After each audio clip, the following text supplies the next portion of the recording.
Hello friends, welcome to Albert's academy. இந்த video பதிவில் நம்ம என்ன பார்க்க போகிறோம் அப்படின்னா, நடந்து முடிஞ்ச 2024 குரூப் 4 எக்ஸாமில் கேட்கப்பட்ட ஒரு சில கணக்குகள் பார்க்கலாம். மீதி கணக்கை நான் அடுத்த வீடியோவில் உங்களுக்கு போடுறேன். இந்த வீடியோவில் ஒரு சில கணக்குகளை நம்ம பார்க்கலாம். வாங்க வீடியோக்குள்ளே போகலாம். இதில் பாருங்கள், 126வது கொஸ்டின் இப்படி கொடுத்துருக்காங்க. என்ன அப்படின்னா, ஒருவர் 12,000-ஐ 5% கூட்டு வட்டி விகிதத்தில் 2 ஆண்டுகளுக்கு நிரந்தர வைப்பு திட்டத்தில் செலுத்துகிறார். நிரந்தர வைப்பு முதிர்வு தொகையாக அவர் எவ்வளவு பெறுவார் அப்படின்னு கேட்குறாங்க. ஓகேங்களா, இது ஒரு கூட்டு வட்டி கணக்கு. அசல் பார்த்தீங்கன்னா 12,000. இதுக்கு நீங்கள் எந்தவித ஃபார்முலாவும் பயன்படுத்த தேவையில்லை. ஃபார்முலா பயன்படுத்தாமல் எப்படி போடுறது அப்படிங்கிறத நான் சொல்கிறேன்.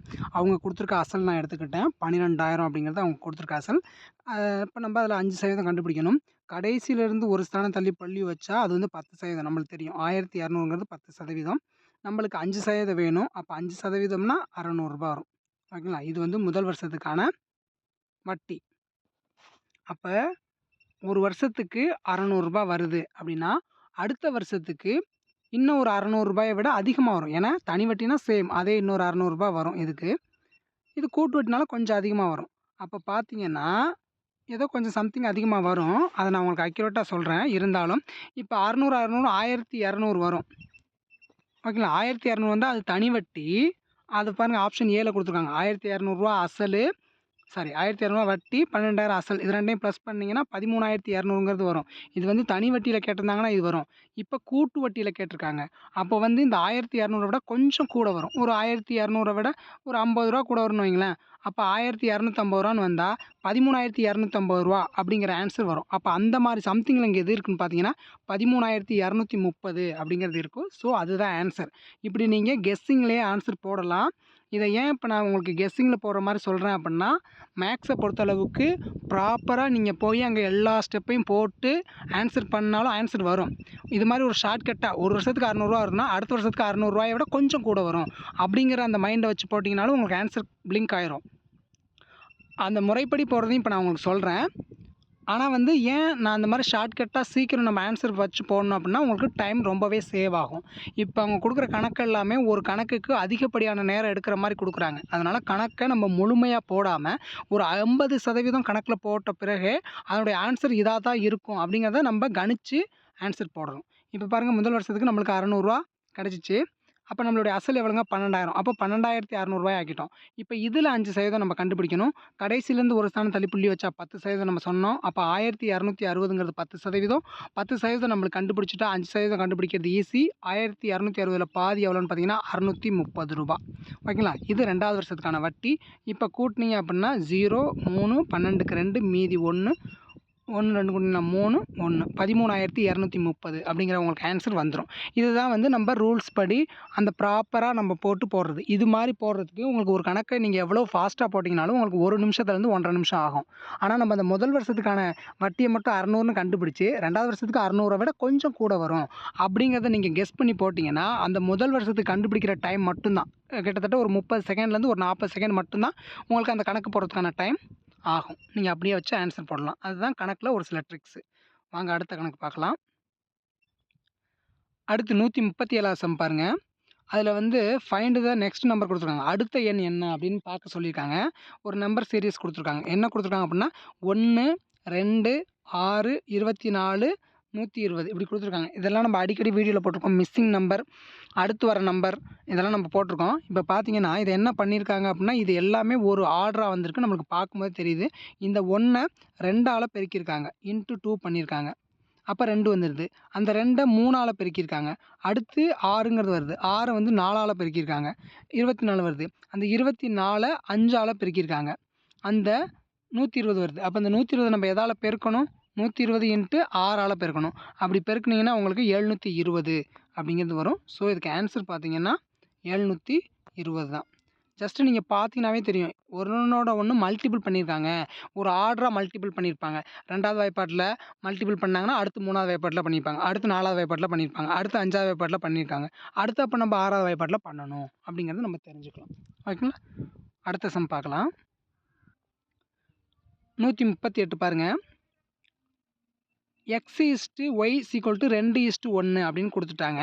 எனில் x square minus y square is to x square plus y square என்ன அப்படின்னு கேட்டிருக்காங்க. இப்போ எக்ஸ்னா 2 பங்கு, ஒய்னா 1 பங்கு அப்படின்னு கொடுத்துட்டாங்க அவங்களே. அதனால் இந்த எக்ஸ் இருக்க இடத்துல நான் 2 போடுறேன்.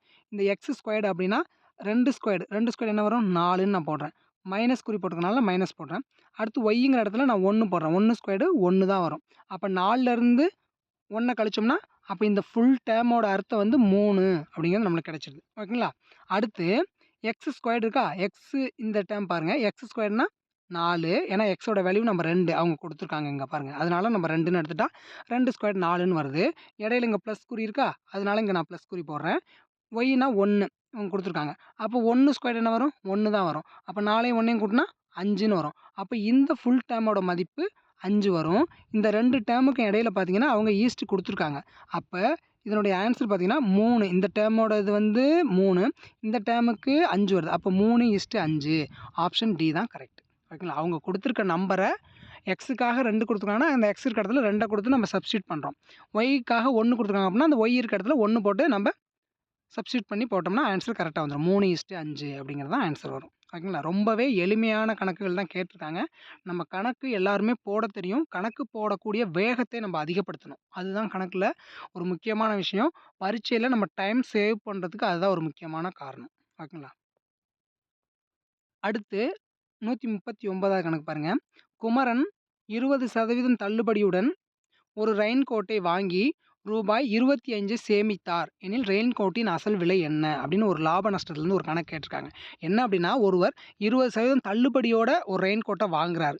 அப்படி 20% தள்ளுபடி பண்ணி வாங்கினதுனால அவருக்கு என்னன்னா 25 ரூபா அவர் வந்து சேவிங் பண்ணுறார். அப்போ இந்த 20% அவங்க தள்ளுபடி பண்ணி கொடுத்ததுனால, கடைக்காரவங்க அப்படி கொடுத்ததுனால அவர் இந்த 25 ரூபாயை சேமிக்கிறார் அப்படின்னு நம்ம தெரியுது. அப்போ 20% தான் 25 ரூபா அப்படிங்கிறது நம்மளுக்கு தெரியுது. ஓகேங்களா? அதை நம்ம இதில் கண்டுபிடிச்சிடலாம். கண்டுபிடிச்சிட்டோம்னா 20% 25 ரூபா அப்படின்னா 10% பாருங்கள். நான் ஒரு நிமிஷம். 20% 25 ரூபா. அப்போ 10% எவ்வளோ 12.5 அப்படிங்கிறது நம்மளுக்கு தெரிஞ்சிடும். 10% 12.5னா அப்போ 100%க்கு நம்ம என்ன பண்ணணும், இடையில இருக்க அந்த ஒரு சைபரை மட்டும் அந்த புள்ளியை மட்டும் எடுத்துட்டா 125.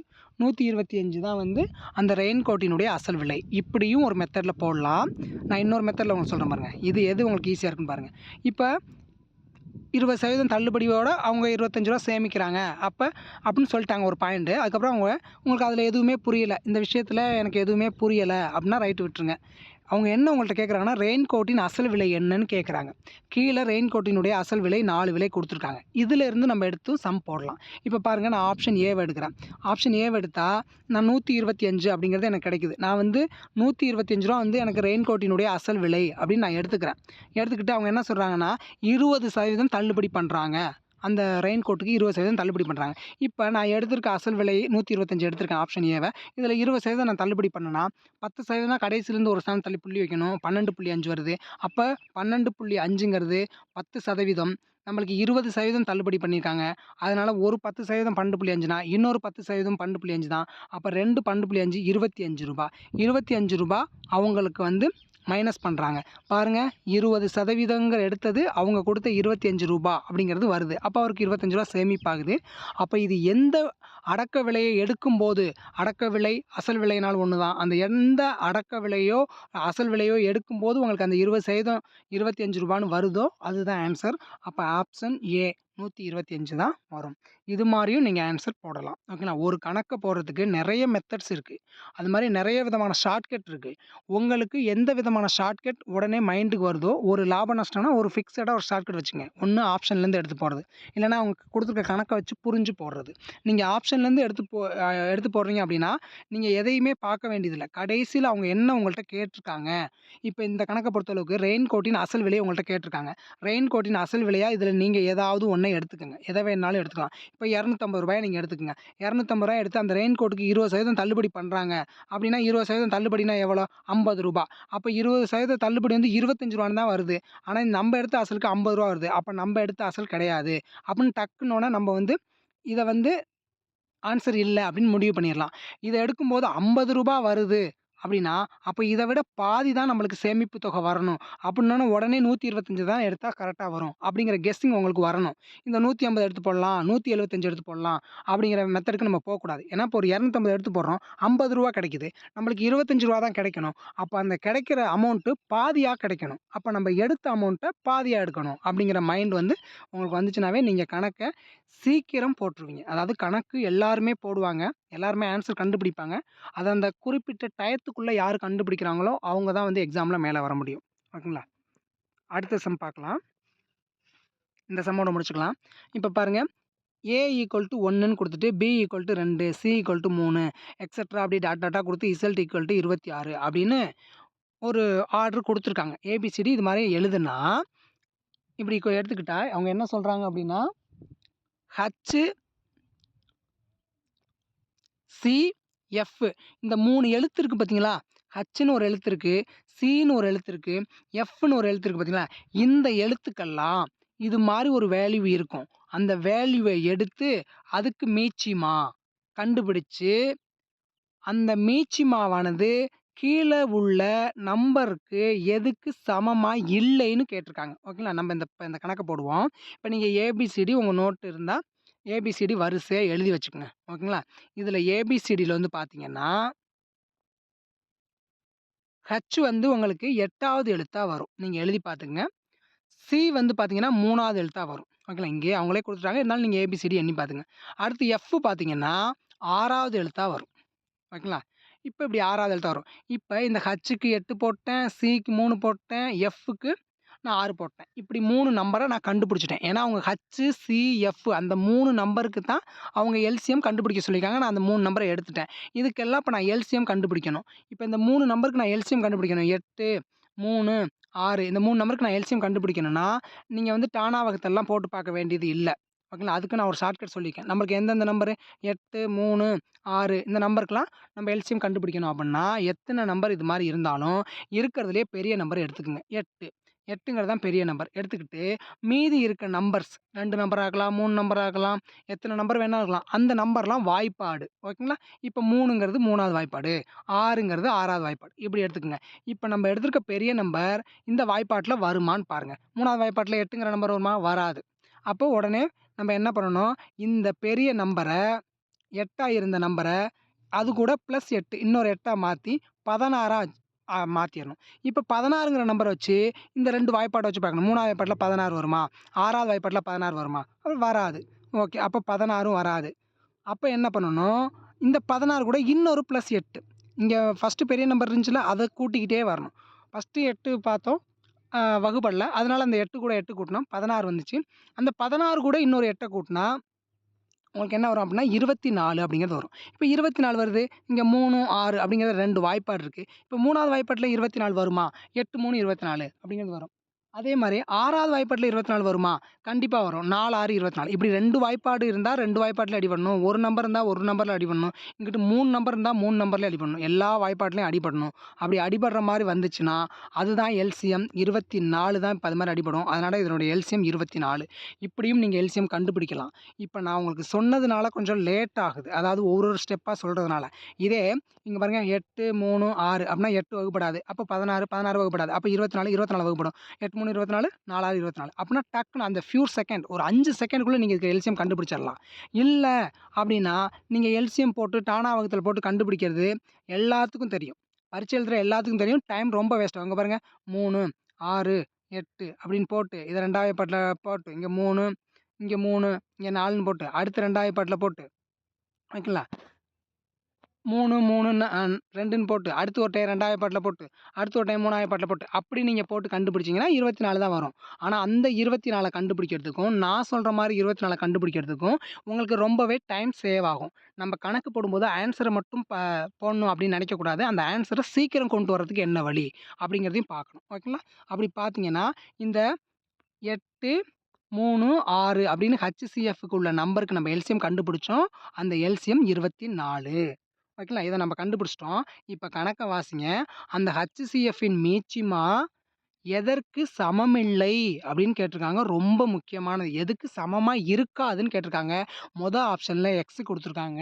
எக்ஸினுடைய மதிப்பு A1னா எக்ஸ் 24 வரும். நீங்க எண்ணி பார்த்துக்கங்க.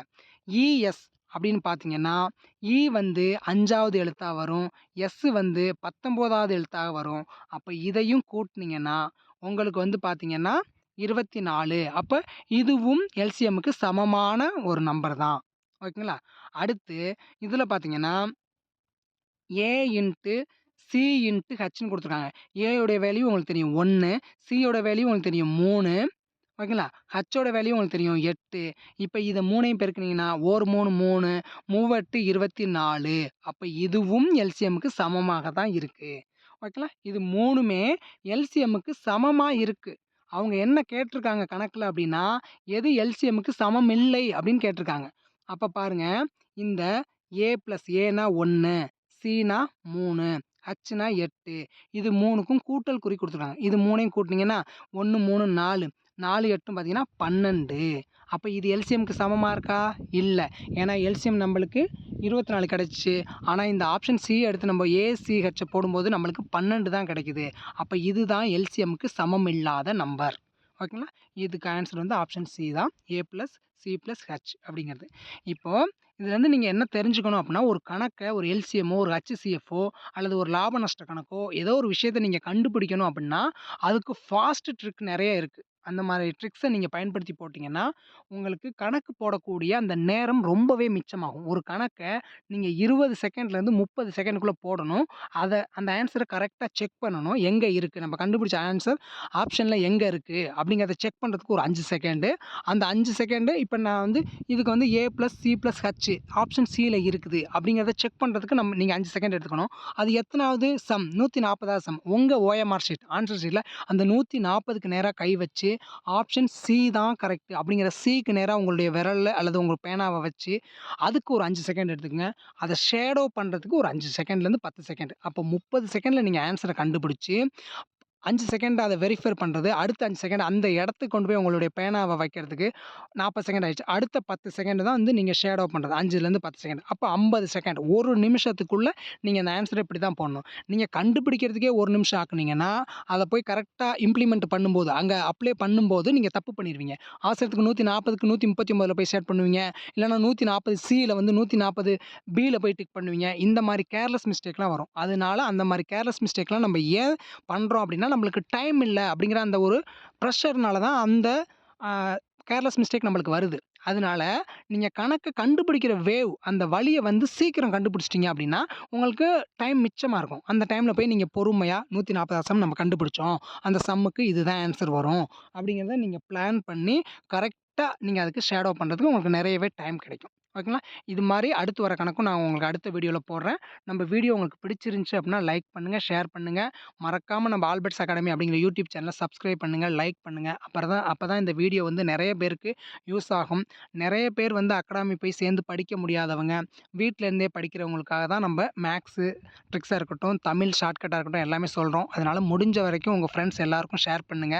நீங்க குடுக்குற ஒவ்வொரு ஆதரவுலயும் தான் நான் அடுத்த போடுற வீடியோ இன்னும் பெனிஃபிட்டா போடுவேன்.